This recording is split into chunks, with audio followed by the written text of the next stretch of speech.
கோவை மாநகர்ல பலத்த மழை பெஞ்சிருக்கக்கூடிய சூழல்ல சாலையில தண்ணீர் தேங்கினதால வாகன ஓட்டிகள் அவதிக்குள்ளாகி இருக்காங்க. கடந்த சில நாட்களாகவே கோடை வெயில் வாட்டி வதச்சிட்டு இருந்த சூழல்ல தான் பல்வேறு மாவட்டங்கள்ல இப்போ கோடை மழை பெய்ய ஆரம்பிச்சிருக்கு. பல இடங்கள் ரொம்பவே குளிர்ச்சியா மாற ஆரம்பிச்சிருக்கு. அந்த வகையில கோவை மாநகர்லுமே கடந்த ஒரு வாரமா தினம்தோறும் மழை பெஞ்சிட்டு வருது. ஒரு நாளைக்கு 1 மணி நேரத்துல இருந்து 2 மணி நேரம் வரைக்கும் மாநகர் மற்றும் புறநகர் பகுதிகளில் மழை பெஞ்சிட்டு வருது. இதனால கோவை மாநகரமே குளிர்ச்சியான சூழலுக்கு தள்ளப்பட்டிருக்கு. பொதுமக்களுக்கு மகிழ்ச்சியை தந்திருந்தாலும் இன்னொரு பக்கம் பாத்தீங்கன்னா சாலையில தேங்கி இருக்கக்கூடிய தண்ணீரால வாகன ஓட்டிகள் அவதிக்குள்ளாகி இருக்காங்க. கோவை மாநகருக்குட்பட்ட சிங்காநல்லூர், புளியகுளம், இடையார்பாளையம், கவுண்டம்பாளையம், ஹோப்ஸ் உட்பட இந்த பகுதிகளில் 1 மணி நேரத்துக்கு மேல பரவலா மழை பெஞ்சிருக்கு.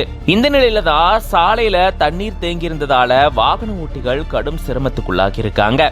குறிப்பா கவுண்டம்பாளையம் பகுதிகளில் கடும் மழை பொழிவு ஏற்பட்ட நிலையில மழை நீர் சாலையில தேங்கி இருந்திருக்கு. வாகனங்கள் பாதி அளவுக்கு நீருக்குள்ள மூழ்கும் அளவுக்கு தண்ணீர் தேங்கி இருந்திருக்கு.